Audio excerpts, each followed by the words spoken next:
sebelum saya membaca laporan, saya perlu menyampaikan sedikit klarifikasi Bapak dan Ibu terkait adanya hoax atau berita bohong yang beredar sangat masif ini ya di media di sosial media yang intinya menyebutkan 4 hal ya.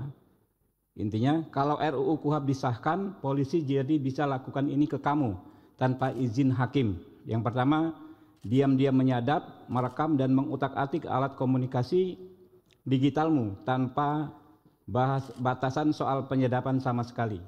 Kami perlu klarifikasi ya bahwa menurut pasal 135 ayat 2 KUHP yang baru, hal ihwal penyadapan itu tidak diatur sama sekali dalam KUHP, tapi akan kita atur di undang-undang tersendiri yang membahas soal penyadapan.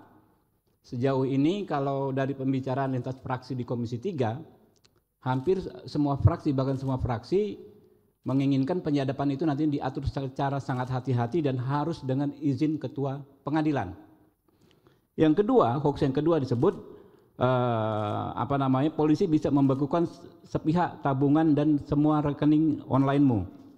Kami perlu sampaikan bahwa menurut pasal 139 ayat 2 KUHP baru yang insya Allah ini akan kita sahkan, semua bentuk pemblokiran tabungan, kemudian data di drive dan lain sebagainya harus dilakukan dengan izin hakim, ketua pengadilan. Yang ketiga, hoaxnya disebutkan polisi bisa mengambil HP, laptop dan data elektronikmu. Menurut pasal 44 KUHP baru yang akan kita sahkan ya, bahwa semua bentuk penyitaan itu harus dengan izin ketua pengadilan negeri. Jadi tidak benar. Lalu hoax yang keempat adalah polisi bisa menangkap, melarang, meninggalkan tempat, menggeledah, bahkan melakukan penahanan tanpa konfirmasi tindak pidana. Hal ini juga tidak benar ya, bahwa menurut pasal 93 dan pasal 99 KUHP baru, penangkapan, penahanan, penggeledahan harus dilakukan dengan sangat hati-hati dan berdasarkan minimal 2 alat bukti ya. Sementara penahanan nanti kita jelaskan diatur lebih rinci. Oke. Ya, baik, kita akan lanjutkan ya. Pertama-tama kita panjatkan puji syukur kehadirat Allah Subhanahu wa taala karena atas perkenannya kita bisa menghadiri rapat yang teramat penting ini ya. Rapat seperti ini mungkin bisa terlaksana pengesahan KUHP itu 40 tahun sekali. Mengingat KUHP yang ada sekarang itu telah berusia 44 tahun. Ya. KUHP baru menuju keadilan yang hakiki. Komisi 3 ya bersama rekan-rekan pemerintah mengucapkan syukur alhamdulillah atas telah selesainya pembahasan RUU tentang KUHP yang sangat dibutuhkan oleh seluruh penegak hukum di negeri ini yang akan ya mendampingi penggunaan KUHP ya. KUHP itu sebagai hukum material harus dilengkapi dengan hukum operasionalnya yaitu KUHP dan akan sama-sama berlaku 2 Januari 2026. Bapak-bapak, ibu-ibu ya, kami perlu sampaikan bahwa pembentukan RUU KUHP ini tidaklah terburu-buru sama sekali. Bahkan kalau hitungannya ya, saya hitung waktu kita membentuk KUHP ini lebih dari 1 tahun, dimulai dengan 6 November 2024. Saat itu kita menugaskan kepada Badan Keahlian Dewan untuk menyusun naskah akademik dan RUU. Baru 18 Februari 2025 RUU KUHP disahkan menjadi RUU usul dari DPR RI. 18 Februari itu juga surat Ketua DPR RI ke Presiden ya. Baru tanggal 19 Maret 2025 surat Presiden tentang penunjukan wakil pemerintah. 19 Maret 2025 juga surat Presiden tentang penunjukan wakil pemerintah. 8 Juli 2025 ya pembentukan Panja KUHP. Kemudian Januari sampai November 2025 itu penyerapan aspirasi masyarakat ya secara luas ya sampai 140 orang. Kemudian 13 November pembahasan tingkat pertama RUU KUHP. Hadirin yang kami muliakan ya, KUHP ini dalam penyusunan KUHP ini kami semaksimal mungkin berikhtiar untuk memenuhi apa yang disebut meaningful participation atau partisipasi yang bermakna. Sejak ya Februari 2025 Komisi 3 DPR RI telah mengunggah ya naskah RUU tentang KUHP ke laman DPR Go.id dan melakukan pembahasan DIM secara terbuka.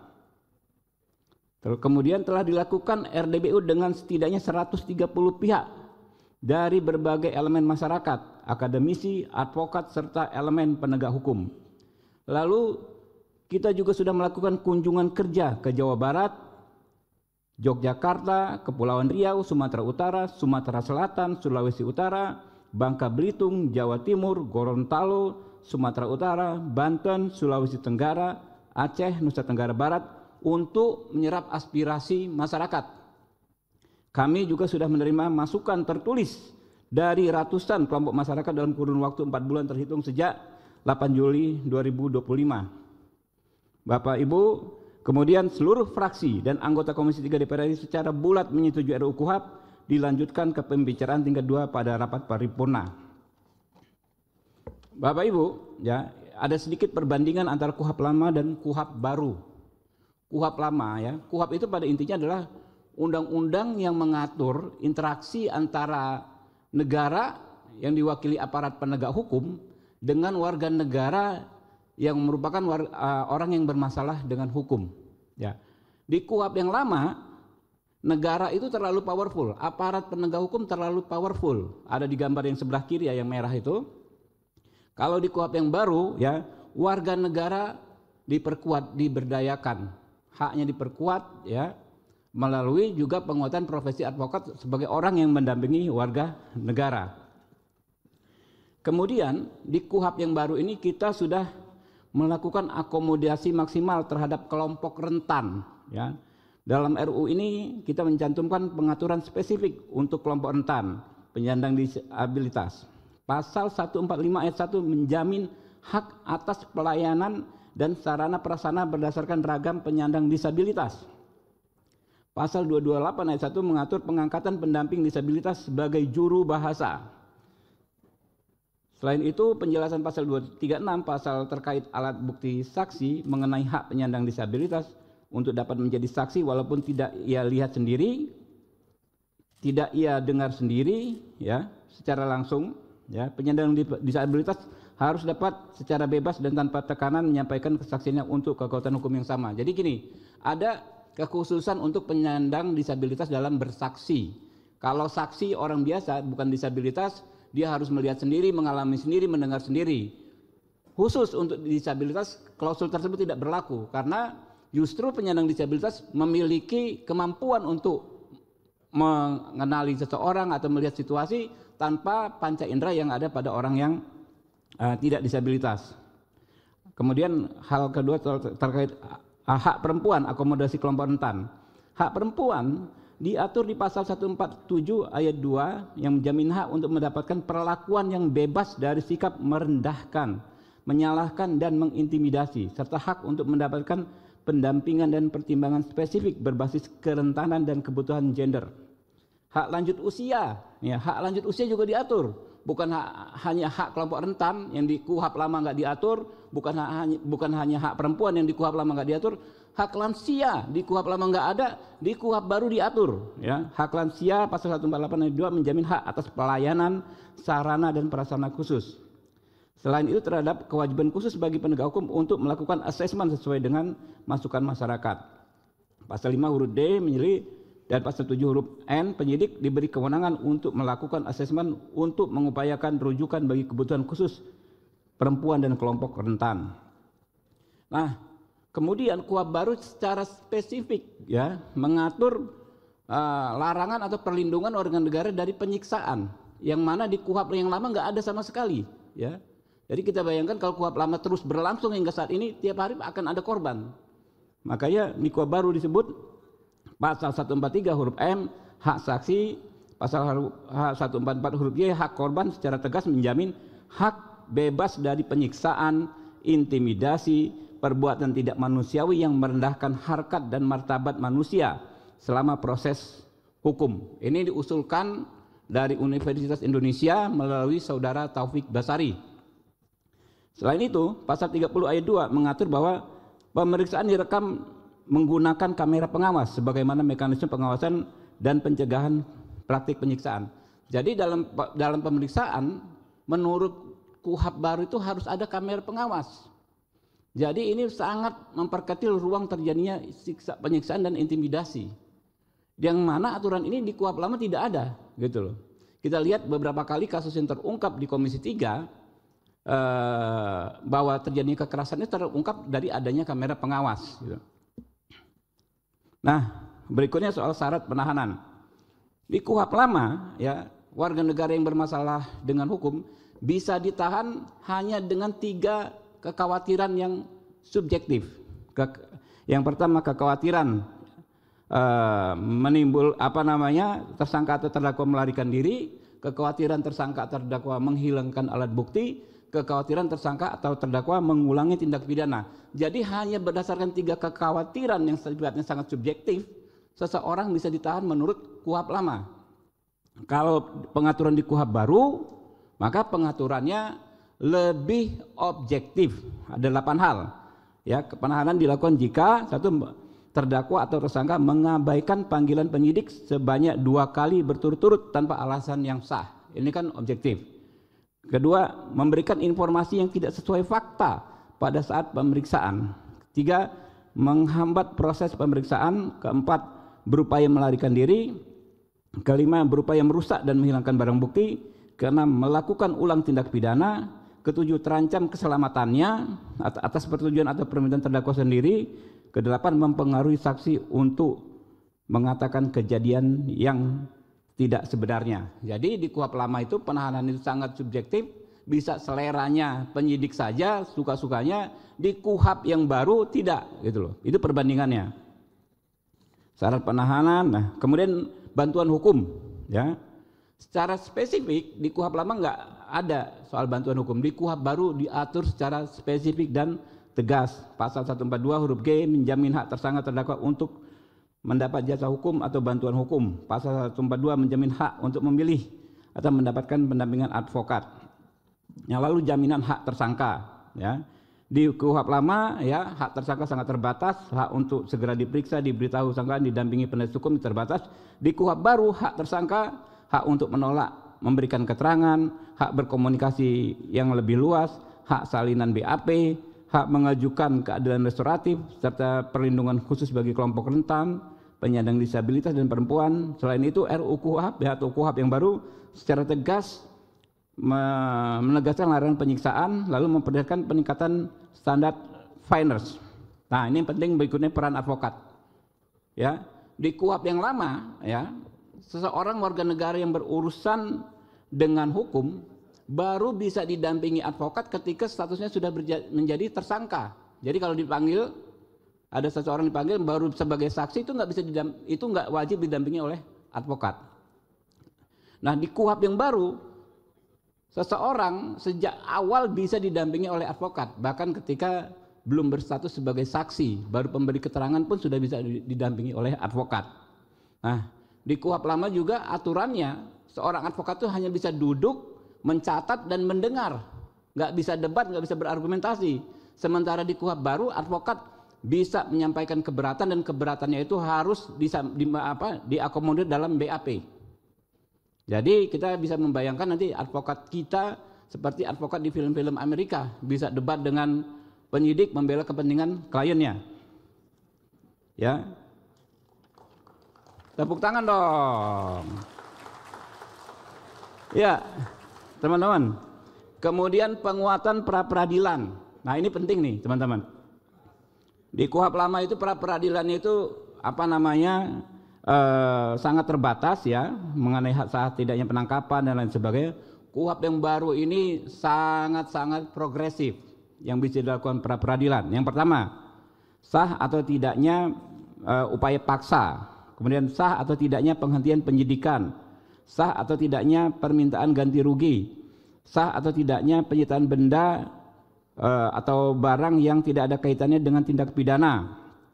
Kemudian penuntutan terhadap penanganan perkara tanpa alasan yang sah. Nah, yang ini yang saya sebutkan terakhir itu dikenal dalam bahasa Inggrisnya itu undue delay. Jadi kalau kita melaporkan perkara ke aparat penegak hukum, kadang-kadang bertahun-tahun nggak diproses, kita nggak bisa ngapa-ngapain. Nah, dengan KUHP yang baru, maka hal tersebut menjadi objek pra-peradilan.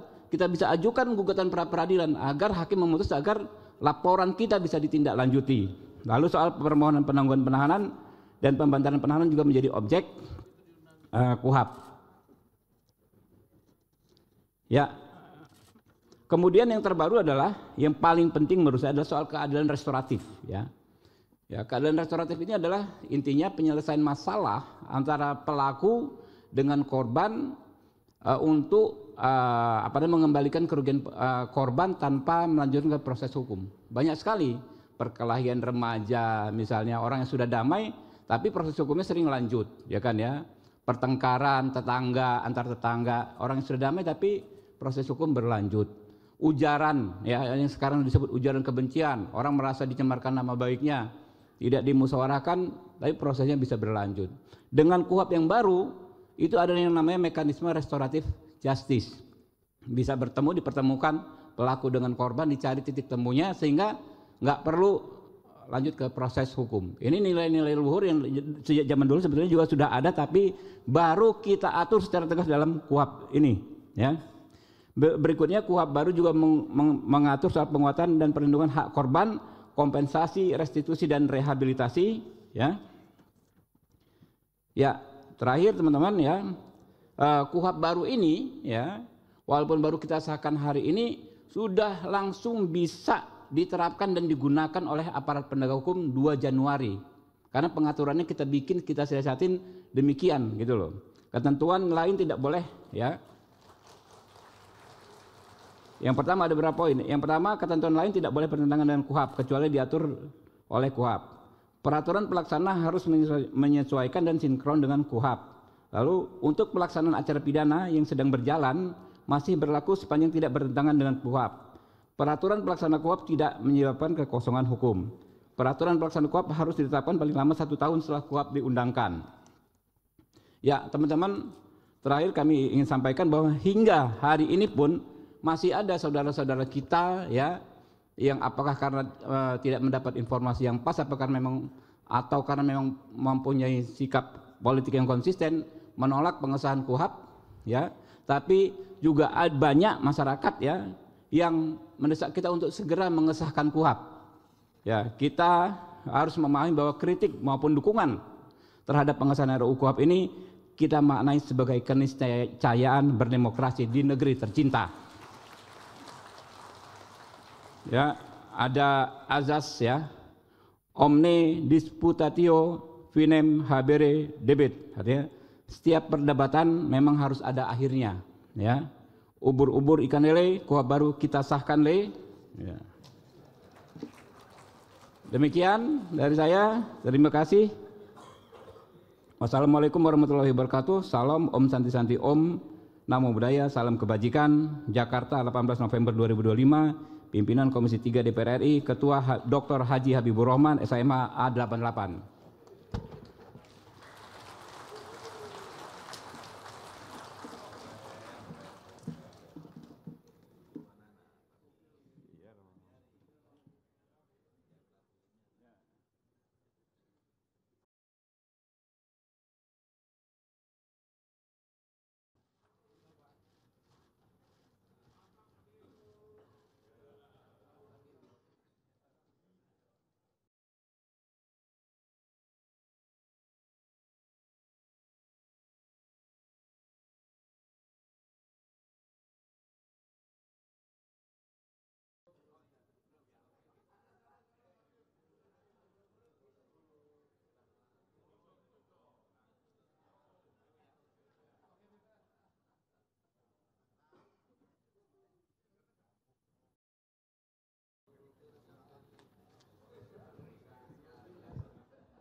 Terima kasih kami sampaikan kepada Ketua Komisi 3 DPR RI yang telah menyampaikan laporan hasil pembahasan rancangan undang-undang tersebut.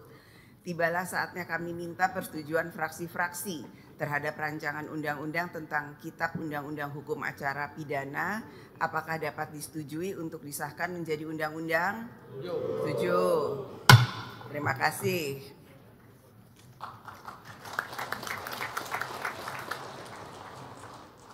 Tadi penjelasan dari Ketua Komisi 3 saya rasa cukup bisa dipahami dan dimengerti sekali. Jadi hoaks-hoaks yang beredar itu semuanya hoaks, tidak betul, dan semoga kesalahpahaman dan ketidakmengertian bisa segera kita sama-sama pahami bahwa itu tidak betul. Sidang Dewan yang terhormat, berikutnya kami akan menanyakan sekali lagi kepada seluruh anggota, apakah rancangan undang-undang tentang Kitab Undang-Undang Hukum Acara Pidana dapat disetujui untuk disahkan menjadi undang-undang? Setuju. Terima kasih.